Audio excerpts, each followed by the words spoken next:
नमस्कार, आदाब, सत श्री अकाल, जय भीम, जोहार। मेरा नाम है नवीन कुमार। बहुत साल पहले एक गुटखा मार्केट में आया था, गोवा गुटखा।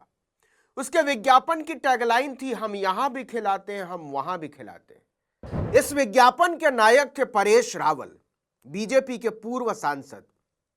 अमेरिकी सरकार ने कहा है कि नरेंद्र मोदी के मित्र गौतम अडानी ने इस नारे को नया विस्तार और नया आयाम दे दिया है।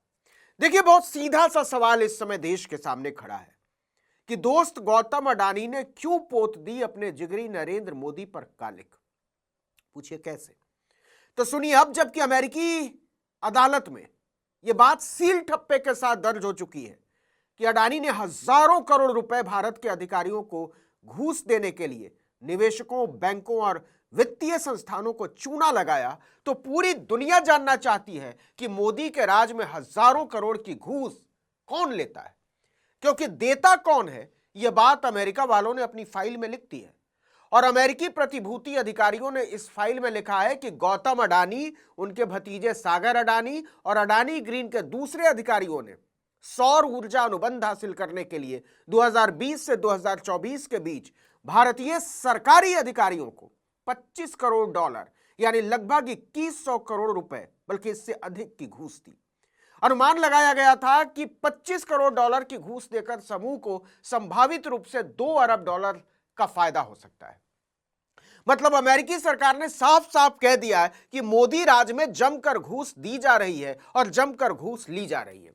इसे और विस्तार से सोचे तो इसका सीधा अर्थ यह है कि अमेरिका ने आधिकारिक तौर पर बोल दिया है कि मोदी सरकार में घूसखोरी की हद है।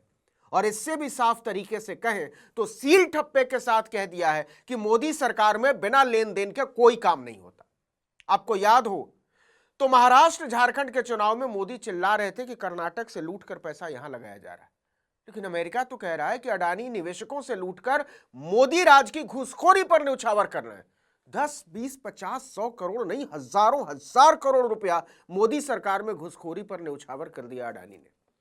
जी हां, अमेरिका में लिस्टेड कंपनियों की जालसाजी पर नजर रखने वाले विभाग ने अडानी समूह के मुखिया गौतम अडानी पर भारत में सौर ऊर्जा अनुबंध हासिल करने के लिए अपने पक्ष में शर्तें रखने के बदले भारतीय अधिकारियों को $25 करोड़ यानी करीब 21 अरब रुपए की रिश्वत देने का आरोप लगाया है। तो क्या यह अडानी का पर्सनल मामला है? बिल्कुल नहीं।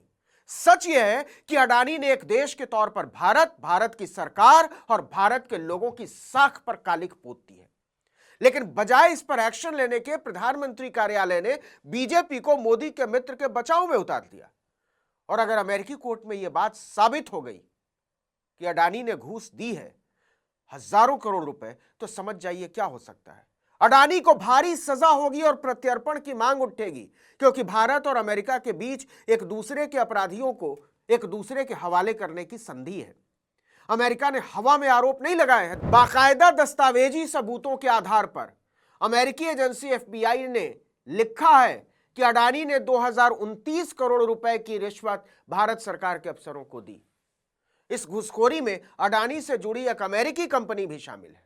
अब सवाल है कि कथित तौर पर ये जो हजारों करोड़ अडानी से खाने वाले अफसर थे या कहिए हैं, वो क्या अपने दम पर मोदी के मित्र के साथ हजारों करोड़ की घुसखोरी की डील कर रहे थे, या फिर वो अफसर तो सिर्फ माध्यम थे, एक मोहरा, और असल माल कोई और कूट रहा था?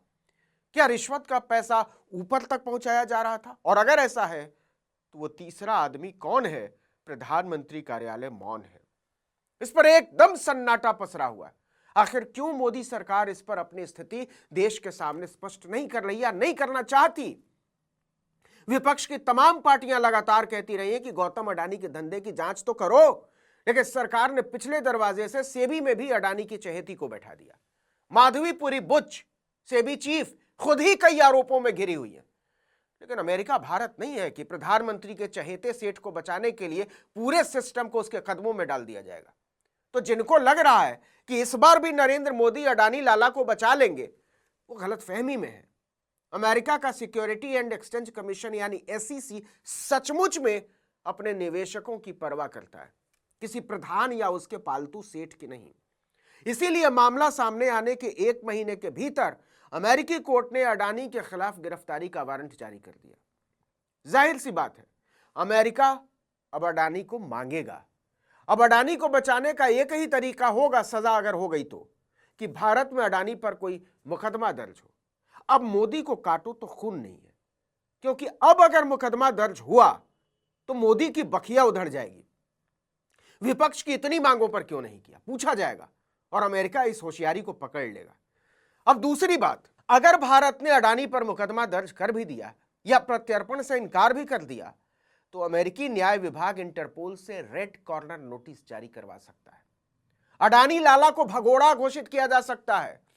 जरा सोचकर देखिए कि मोदी का दुलारा धन्ना सेठ अमेरिका का भगोड़ा हो जाए। हवाई अड्डों और शहरों के बाहर उसकी तस्वीरें चिपकी और नीचे लिखा हो Gautam Adani the most wanted. सच यह है कि अडानी ने मोदी और भाजपा दोनों की भद्द पेट डाली है। देखिए कि न्यूयॉर्क के पूर्वी जिले के अटॉर्नी ब्रायन पीस ने अपने बयान में साफ कहा कि प्रतिवादियों ने अरबों डॉलर के अनुबंध हासिल करने के लिए भारतीय सरकारी अधिकारियों को रिश्वत देने की एक विस्तृत साजिश रची, कॉन्स्पिरेसी। अमेरिकी एसईसी ने गौतम अडानी, उनके भतीजे सागर अडानी और कंपनी के पूर्व सीईओ विनीत जैन पर इस साजिश में शामिल होने का आरोप लगाया। अदालत के दस्तावेज के अनुसार 17 मार्च 2023 को या उसके आसपास एफबीआई के अधिकारियों ने अमेरिका में सागर अडानी से संपर्क किया और तलाशी वारंट के तहत उनके पास मौजूद इलेक्ट्रॉनिक उपकरणों को अपने कब्जे में ले लिया। मतलब एफबीआई के पास गौतम अडानी के खिलाफ अच्छा खासा सबूत है। दस्तावेजों के अनुसार साजिश में शामिल रहे कुछ लोग गौतम अडानी को निजी तौर पर न्यूमेरो उनो और द बिग मैन जैसे कोड नामों से बुलाते थे। वहीं उनके भतीजे सागर अडानी कथित तौर पर घूस के बारे में जानकारी पर नजर रखने के लिए अपने सेल फोन का इस्तेमाल करते थे। आपको याद दिला दें कि इससे पहले अमेरिकी शोध एवं निवेश कंपनी हिंडनबर्ग रिसर्च ने अडानी समूह पर धोखाधड़ी के आरोप लगाए थे निवेशकों से। तब भी बहुत हंगामा हुआ था, लेकिन मोदी सरकार ने अडानी को साफ बचा लिया था। आरोपों के कारण अडानी ग्रुप को 150 अरब डॉलर का नुकसान हुआ था। हालांकि समूह इससे उबर गया और कंपनियों के शेयरों में जो नुकसान हुआ था उसकी काफी हद तक भरपाई कर ली गई। लेकिन अमेरिका के आरोप बहुत ज्यादा गंभीर है। अमेरिकी प्रतिभूति एवं विनिमय आयोग यानी एसईसी ने कहा है कि साजिश के तहत अडानी ग्रीन ने अमेरिकी निवेशकों से 17.5 करोड़ डॉलर से अधिक जुटाए और एज्योर पावर का शेयर न्यूयॉर्क शेयर बाजार में सूचीबद्ध किया, लिस्टेड किया। वहीं मूडीज रेटिंग्स ने कहा है कि वो गौतम अडानी पर रिश्वतखोरी के आरोप लगने के बाद उसकी माली हैसियत का अंदाजा लगाएगा। उसने एक बयान में कहा कि अडानी समूह के चेयरमैन और दूसरे वरिष्ठ अधिकारियों पर रिश्वतखोरी के आरोप लगाया जाना समूह की कंपनियों की साख के लिए नकारात्मक है। तो सवाल फिर से वही है कि अडानी ने मोदी, देश और देश के लोगों की नाक क्यों कटाई। इस वीडियो में इतना ही, लेकिन अगर आपने आर्टिकल 19 इंडिया को अब तक सब्सक्राइब नहीं किया तो फौरन कर लीजिए। बेल आइकॉन दबाइए, घंटी जैसी आकृति लाइक कीजिए और कमेंट करके बताइए हमारा वीडियो आपको कैसा लगा। हमारा ट्विटर हैंडल है article19_India और मेरा ट्विटर हैंडल है नवीन जर्नलिस्ट। नमस्कार।